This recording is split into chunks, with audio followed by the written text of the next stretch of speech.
On your Friday episode of Locked On Raptors, another game, another loss for your depleted Toronto Raptors, but damn, Immanuel Quickley sure looked awesome. You are Locked On Raptors, your daily Toronto Raptors podcast, part of the Locked On Podcast Network, your team every day. Hey, what's going on? And welcome to another episode of Locked On Raptors, part of the Locked On Podcast Network, your team every day. It is Friday, March the 8th, and I'm your host, Sean Woodley. I've been covering the Toronto Raptors now for 10 seasons on various platforms. You can find all my work over on the website that's busted at Woodley Sean. You can find the show on Instagram at Locked On Raptors. And of course, you can join us in the Locked On Raptors Discord server. The link is in the description of the podcast. It's free to join. We would love to see you there. It's a great little community we got building around the show, where even during the darkest of times, when the Raptors are not very good playing late night West Coast games, the sickos are in there talking about the Raptors. So come hang out. We would love to see you. Of course, you can find the show for free. Follow, subscribe, rate, review, tell a friend, all that good stuff. It's always appreciated when you support the show, however you do. We're also on YouTube. You can follow us over there, subscribe to the channel, and hit the notification bell so you get a heads up every single time the show premieres, and you never miss it. So go ahead and do that. Today's show is brought to you by LinkedIn Jobs, which helps you find the qualified candidates you want to talk to faster. Post your job for free at linkedin.com/lockedonnba. That's linkedin.com/lockedonnba to post your job for free. Terms and conditions apply. And of course, a very happy International Women's Day out there to everyone as well. All right, let's dive in and welcome in one of our faves. It's Katie Heindl from Dime from Basketball Feelings, here to break down a Toronto Raptors noble competitive loss, which feels like a win these days, to the Phoenix Suns. Katie, how the hell are you? I'm doing well. It was a good loss, which I think everyone is maybe, I don't want to say getting used to yet, but this is what we wanted. Yeah, it's not losing by 41 to the Pelicans, There you go. Moving up in the world. It's good stuff. And I guess the best way I can sort of paint this game is I had a men's league basketball game last night, Katie, at like 11 o'clock. Ridiculous time to play basketball. Got home, all buzzing after my sweet 7 points on 11 shots performance. And Pretty good. Hey, you know what? Hitting twos, it's a thing I usually don't do. I did it in this game. It was pretty nice. I'm usually the bunny misser on our team. Either way, got home very late and watched this game on PVR and didn't feel bad about staying up to watch this game until 2 a.m. So that's good, I guess. We will talk about, some of the broader storylines around this team, individual guys we have our eyes on who we're rooting for, picking out new dudes on a very new look roster. We got the good, the bad, and the coming up later on as well, Katie. But I feel like we should start in this one with, I think, the biggest story, the biggest takeaway. Immanuel Quickley looked freaking awesome last night. 21 points, 9 boards, 18 assists to just 2 turnovers. And was basically the source of all of the offense for the Toronto Raptors in this game. Katie, what were your thoughts on IQ's performance? Maybe his most complete game as a Raptor so far. I think definitely his most complete game as a Raptor. He looked good. He looked confident. He looked like he was considering everything like that he was doing. He didn't seem flustered at all. He was such an essential part of bringing that lead close, like within 3 points, like I think in the third. He was, I think, the one who I thought about like 4 minutes into the third quarter where things began to actually look a little bit dicey. And you were like, oh, is this going to be another, slip and slide to 40-point deficit? He was the one, I think, who started to really turn things around and take control. I think in part because he's recognized, and this is like such a sign of not just maturation, but I think understanding his role in a team and that his role can be this, but when you look around the floor in the absence of, Scotty Barnes, he's realizing, oh, wait, this is on me to turn it around. Like, this is on me to make those decisions and to execute. So I thought he looked fantastic. Career high rebounding game for him too. So you got to see that this is someone who's like so capable and fluent in doing a little bit of everything. And now that he has the minutes and the responsibility on this Raptors team to do it, he's really shining. So I think in a game like that, especially Suns got some heavy hitters and some real frustrations in a real tanned I never thought Grayson Allen was one of those types of guys who could get tanned. Like, I didn't think we've never seen him in a southern climate, right? That's what I realized. But like a tan Grayson Allen, I was like, this is a stranger being than we've even seen before. Like a Don't underestimate the power of the Arizona sun, Katie. It's I feel powerful with the tan, so I think Grayson Allen does too, and he showed it last night. Anyway, like all things considered, I think Quickley really held it together. And you understand why they lost, but it was a noble loss. They kept fighting, and I liked his post game too. I liked how, kind of just like demure he was about it. Yeah. I think all around, just like a really fulsome performance from him. Yeah, I mean, it's kind of the biggest show in town down the stretch of this season is watching what Immanuel Quickley can do as the lead orchestrator of this offense, right? Like this offense is going to look very different when Scotty Barnes and Jakob Poeltl are back, presumably next season. But in the meantime, running like spam pick and roll with Quickley and Olynyk, or Quickley and Chris Boucher, who was revived in this game as a role man playing with Quickley. That was pretty fun to see. That's going to be a heavy dose of the offense down the stretch. And if you work on that for the final 20 games, all of a sudden, you have your sort of motion elbowy offense you can run. And then also there'll be stretches of games where you can have Immanuel Quickley come in and be a killer in the pick and roll, which, before the trade to the Raptors, the numbers floated around. We talked about them. He was like in the top 5% of pick and roll ball handlers in terms of efficiency when he was with the Knicks. It's been less effective with the Raptors. Obviously, it's been a strange context and a bad team and all that stuff. So I don't take too much stock out of those numbers. But he clearly has like a pretty nice grasp of how to run pick and roll. And I mean, you talked about how the Suns have a lot of dudes. They have no dudes who can stay in front of Immanuel Quickley. Just the number of times he turned on the jets and turned the corner around a guy, or split a double team, or just kind of just like plunged into traffic and came out clean on the other side. He's so fast. He can turn on the jets at any time. And it's not just one speed either, right? He kind of slows it down. There was one possession, I think in the third quarter, where Kevin Durant was guarding him. He works pick and roll with Chris Boucher, and he just like, quick stop. All right, here's Boucher in the bucket. And like Durant's on skates the whole time. Pretty impressive stuff. Like that's the dude who has like a foot on Quickley height wise, and he totally had him discombobulated. In this game, Katie, 25 potential assists for Immanuel Quickley. And, you could look at potential assists and say, oh, if all those went in, look at all those assists. It felt like at least 6 of the 7 non-converted assist attempts from Immanuel Quickley could have been easy assists, like missed dunks, blocks at the rim, just kind of, bobbling the ball underneath after really getting it served up on a silver platter by Quickley. His teammates owe him like a dinner for not getting 20 assists in this game in the all-time Raptors record. It was right there for him, and it's something that I think we're probably going to see at some point down the line if he keeps on playing like this. Who I was sort of having images of, Katie? I was thinking of the 2006-07 Raptors. TJ Ford, Jose Calderon. You got the speed, you got the skill. It was like a blending of the two. It was like prime TJ Ford and prime Jose Calderon come together, and it was remarkable, Katie. It was so much fun. But like a more contemporary, contemporary threes. Someone who can like has a grasp on today's game. No, I think like that's an apt read, and like I think that's also where we're at with a Raptors fandom and franchise. Try and tie it all together. Why not? Like make some more feel good stories out of this. No, I think like he Quickley in a game like last night, I think illustrates perfectly the high points, like the really high points that this team can shoot for, even through their growing pains, to be able to just like make the adjustments, execute those adjustments, learn from where they didn't necessarily, where they were like a beat too late. I think that happened, but like they were still able to shut down somebody like Grayson Allen. You mentioned Quickley's like footwork. His handle is obviously something that's like phenomenal and so much fun to watch. And it is nice to see like, oh yeah, we've got a destabilizer. I've talked at length about OG Anunoby in that in a different way, I think more defensively.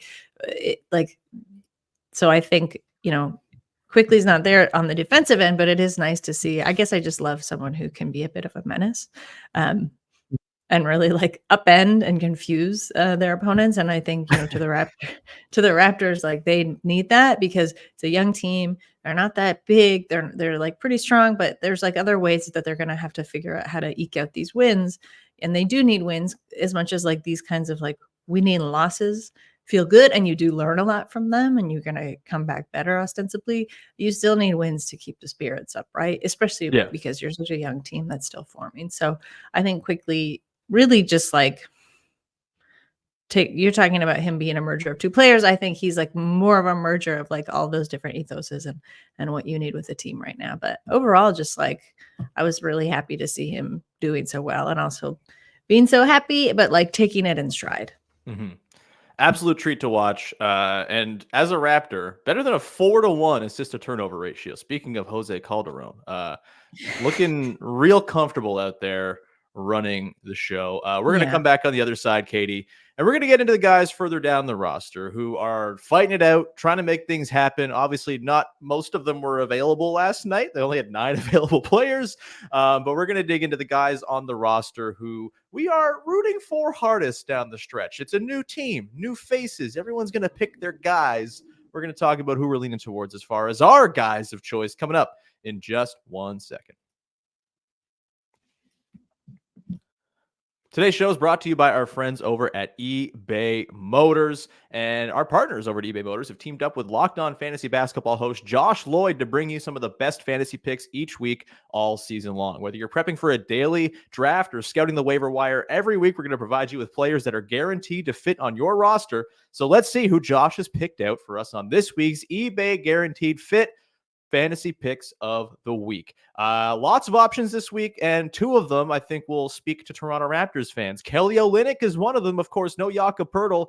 He's playing a whole lot of minutes. He's setting a whole lot of screens for Immanuel Quickley. That's surely going to lead to good things, even if the scoring's not quite been there. The three-point shooting hasn't quite found that positive wave of regression just yet. Don't worry, probably is going to come, and Kelly Olynyk's a great pick for you. Another one as well, Kyle Lowry, playing for Nick Nurse's Philadelphia 76ers. Of course, a very injured and depleted 76ers. No DeAnthony Melton, obviously no Joel Embiid, and Nick Nurse has been leaning on one of his old pals in Kyle Lowry to get it done, and he has been very unsurprisingly excellent when called upon because Kyle Lowry is the king.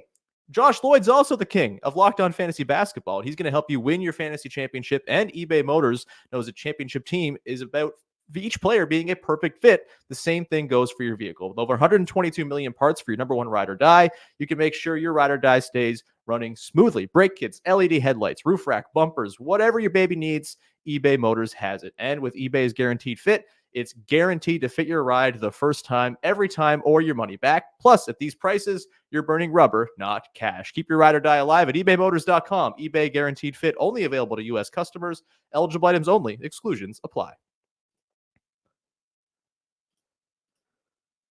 Back here with Katie Heindl from Dime, from Basketball Feelings, talking about a Raptors loss to the Suns. Look, we don't need to go into the nuts and bolts of the rest of the game. We talked about Quickley. That was fun. That was nice.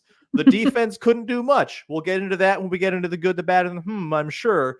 I wanted to sort of take a broader approach to this second segment, Katie. The Raptors are in a spot where opportunity is the name of the game for a lot of these guys, trying to grasp some kind of job going into the summer, some claim to a roster spot on next year's team, some claim to being part of the long-term solution for this team. And, lots of guys are being thrust into positions where they're having a lot asked of them. And you have your guys. This is like the fandom thing, right? You pick out your guys who maybe have like a certain style of play that suits your sensibilities. Maybe there's some off-court stuff that makes you like them for some reason. This is the joy of a new, fresh canvas of a team where you get to kind of pinpoint. I mean, think back to the days of Katie Heindl, 2 minutes into Fred VanVleet's career, being like, "That's the dude." Katie, we're going to do that here. A little exercise, running through this Raptors roster and sorting out who are you rooting for the most to kind of make the most of this opportunity. we can maybe leave out the Quickleys and Barretts and Olynyk's of the world because they are going to be on the team next year. Even Gradey Dick, I feel like, is a pretty sure thing. But everyone else, it's a big question as to what their long-term role will be and whether they'll even be on the team. So, Katie, very early days here with this depleted roster down the stretch of this season where they're kind of in purgatory, stuck in the 12th spot and the 7th spot in the lottery standings. Who are you got your eye on? Who are you rooting for? Who are your guys? I'm glad that you correctly you're giving me the credit for that, Fred VanVleet. I feel like you're one of the most staunch supporters of that early pick. I really am rooting for Ochai Agbaji. Whoops, kicked the whole table with the force of my rooting. I think last night he looked a little bit flustered for the first time that we've seen him. And that's not necessarily a bad thing because he has been such like a cool customer in games and he's talked about it. But I think when you see what, when you're pressed, and made uncomfortable is in basketball, unfortunately, where you kind of come away learning the most. Because you're like, I don't want to feel that way again. What can I do to deter that? But I really like the energy that he has, what like we've seen from him so far. I really like where he's shown that he wants to learn and be a bit more fluid on the floor. I think defensively, like he could be a really good asset to the team. Like he's super strong. He's got length and reach. So I think that could be helpful. I haven't really seen a pop yet, but he's someone that I've been pretty curious about. I mean, I know I've waffled and I don't really know why. Maybe it's because I'm already like guarding against the pretty good possibility that he'll be gone. But it would be nice if Bruce Brown sticks around. Last night I was also trying to guard against feeling jaded and being like, oh, he's just really into showing that he's part of the team on the bench because this is a game that's going to get more eyes. Sure.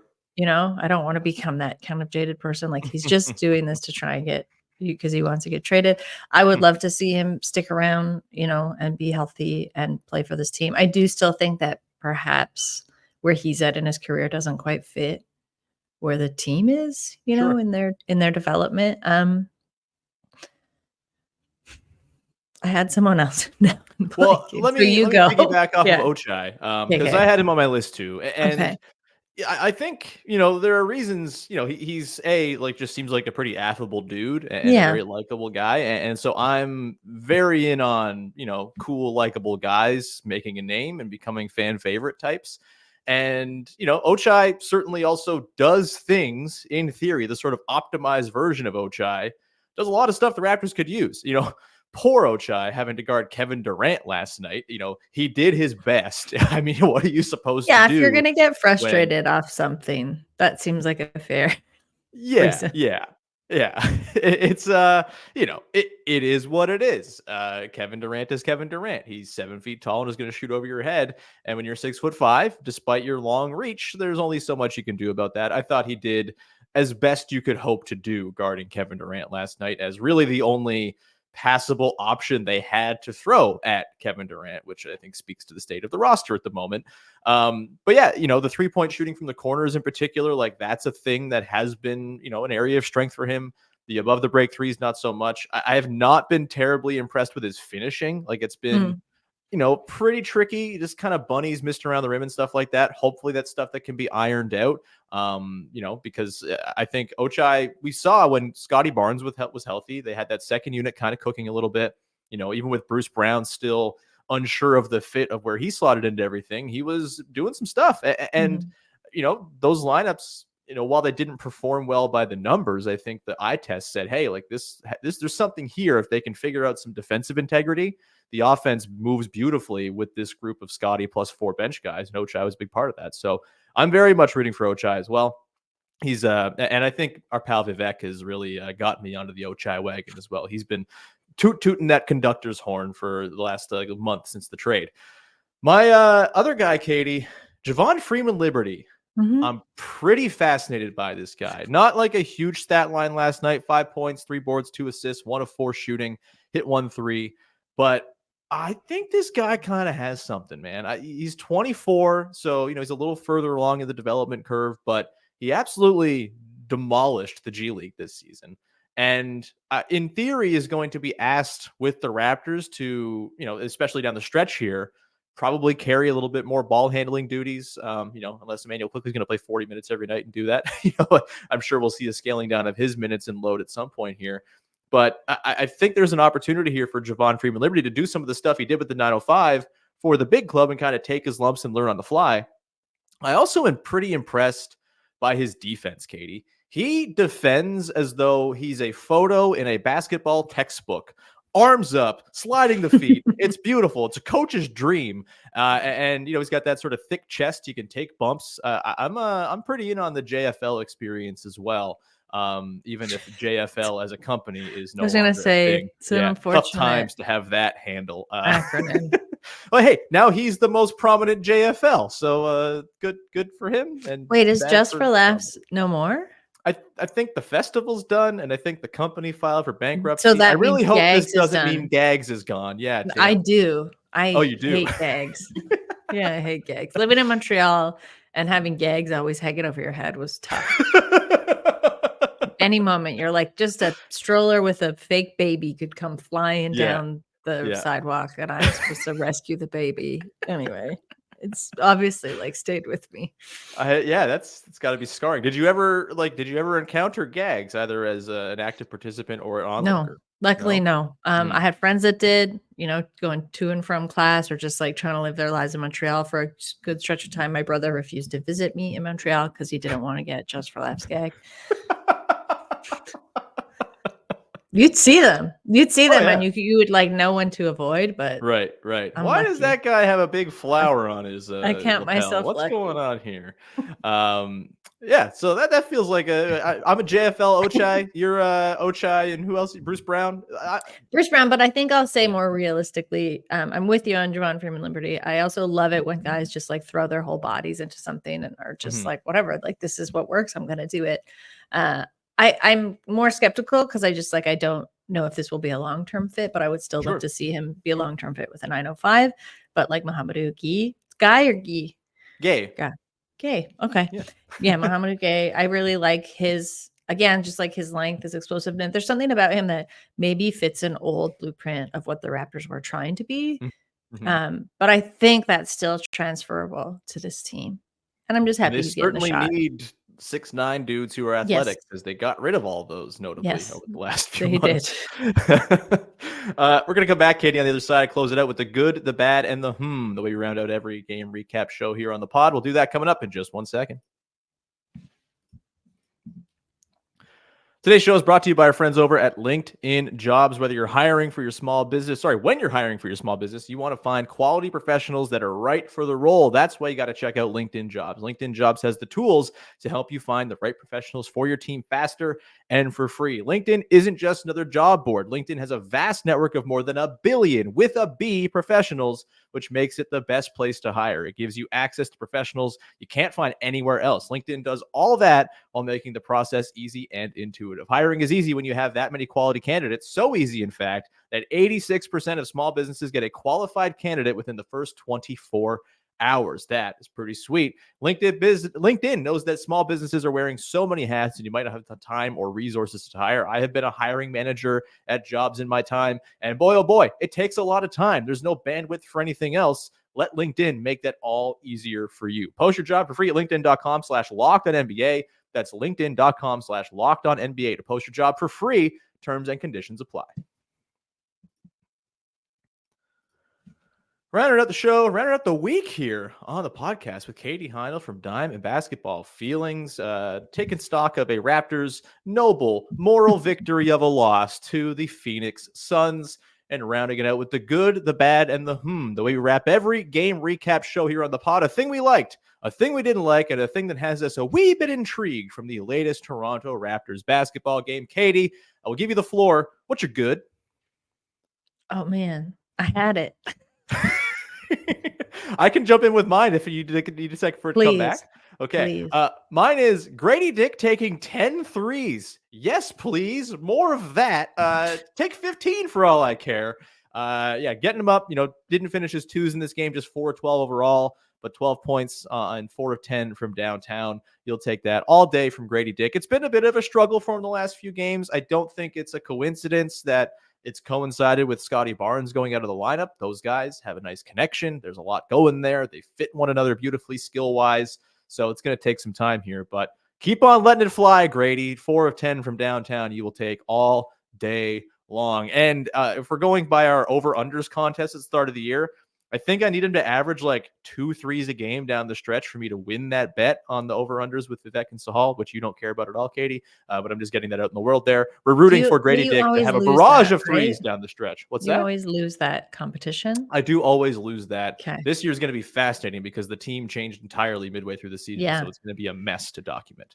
Fun. Yeah. Super fun. What's your good? Did you find it? Yeah, mine is Gary. Mine is Gary Trent Jr. I think he had some really nice sequences last night. There was one where he had this sort of like beautiful cut through floating layup. He just kind of lifted the ball like a chalice, and delivered it. It's nice to see him having some of those. I mean, and this is not to say he doesn't have those, but like to have these kind of more aggressive flourishes as opposed to just like, sticking around the outside and shooting from there where he's most comfortable. Because I do really think there's still, like, Gradey Dick has been phenomenal, but I do think, Gary Trent Jr. is farther along, of course, and a more developed and complete version of what you hope Gradey Dick would turn into. So I think there's still a lot of room for him on this team. Yeah, I actually have Gary Trent Jr. thoughts coming up in a couple of minutes. So I will move us on to our bad. Not talking about Gary here, of course. What's your bad, Katie? God damn it. Oh no. No, I remembered.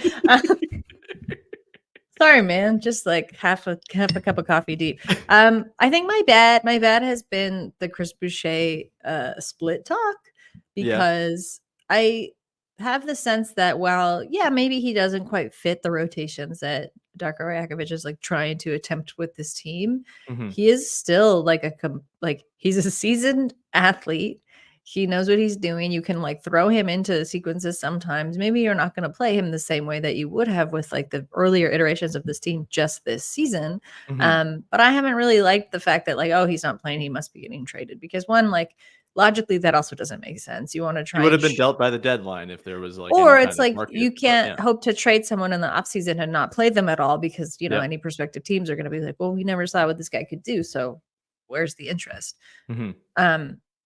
I don't want to be that callous and cutthroat, but generally, like Katie, you got the trade machine pulled up right there behind the screen, don't you? Yeah, I do.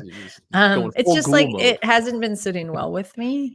I think like there's obviously a degree of like growing pains and kind of waiting and sitting out and being patient, which I think Chris Boucher has done in terms of like, okay, our coach wants to try like all these different things with this new team, and I don't think that necessarily has to reflect that the team is quote done with him.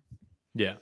I think that's a fair point. And, I've totally understood, I think, why Boucher's not been part of the rotation, just sort of like a scheme, perspective. Like, I don't know if he fits Darko Ball as well as some of the other players they have because, they prioritize guys who can pass and, sort of make the next decision. And that's never been Chris Boucher's forte. He is like energy and balls to the wall and rebounding and, blocking threes and stuff like that. He's a F stuff up kind of guy. This team could use an F stuff up guy right now. Like they need someone who's taller than 6'5" to play as well. And so having him in there, I think, really nice flashes again, working in the pick and roll with Quickley last night. Maybe that's a thing they can mine down the stretch. If, they're not going to be able to run Darko Ball as it's intended without Yak or Scotty, then maybe you just kind of spam pick and roll in those bench lineups and Chris Boucher eats that way. I hope he plays more down the stretch. We could lump him into the guys I'm rooting for as well. Not sure at all what his long-term outlook with the team is. I'd imagine it's not super long from here. He's only got 1 year left on his deal. But, while he's on the team, he can be useful. He can be helpful. And I would like to see him continue to get run like he did last night for sure. My bad, just very quickly, is giving up 8 threes to Grayson Allen in 1/2. No, thank you. That's bad news. What's your Katie? I'm going to go away from the Raptors for this and just say the competitive veracity of the Phoenix Suns. I don't believe it. Yeah, me neither, man. I don't They're gonna believe get it. waxed in the first round by whoever They they are. play. I think they Yeah. are host. They are. Yeah. Yeah. Though Bad us news. Suns, like I don't know if it will shake out this way, but like it would be so funny to see like a Suns Wolves or like a Suns and like, a more Western upstart kind of team, right? Mhm. And them get kind of fleeced by that team.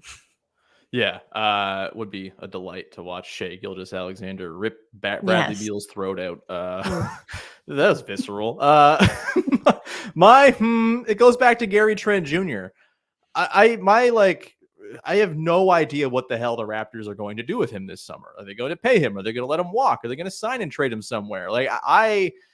Again, like a nice game for him last night. You talked about it, the man with the chalice layups and all that. 6 of 9 on twos. You love that for sure. He's been bombing away of late and putting in some pretty good efforts. I don't think he's changed all that much as a player. I still think he's very much what you see is what you get with Gary, and all the good and the bad come together. But the good is very high level 3-point shooting and play finishing. And so while the defense isn't quite there, while the off ball movement isn't quite there, while I think like Gradey Dick offers more different elements to his game as a shooter than Gary Trent Jr. does, I think it's fine to have both. Like I've said this before, it feels like it's being painted as a one or the other thing, which I think is a bit silly. Mhm. And maybe the move is you just pay Gary this summer, have that extra shooting, but maybe the move is you don't do that. I'm baffled as to what the Raptors intend to do with Gary. The TBD nature of it, as per Bobby Webster after the deadline, still very much TBD. So that's my and that's a podcast, Katie. Thanks so much for hanging out. It was lovely having you. Of course, do you have anything you want to promote for the good people out there? Have a great weekend, everybody. Enjoy springing ahead. Oh man, so happy, Katie. Daylight, fantastic, Me the too. best. Yeah. Thanks for reminding me. I just so happy now. Yeah, springing ahead, all that good stuff. We will be back on Monday, of course. We got a game talked about against the Blazers on Saturday, I think, on Monday. So we'll get to that. As the Raptors continue their road trip, and hopefully they can beat the Blazers. They're pretty bad. Maybe Quickley goes off. We'll see. Gradey Dick shows why he should have been taken 3rd overall over Scoot Henderson. That'll be fun. We'll leave it there, though. Thank you so much for hanging out. Always appreciate you tuning into the show, supporting it, rocking with it, all that. Find us on all the apps. Find us on YouTube. Subscribe, follow, rate, review, and have a wonderful weekend. We'll talk to you again on Monday with another episode of Locked On Raptors. Katie, I'm hitting the shot this time. I hit the shot! Yeah!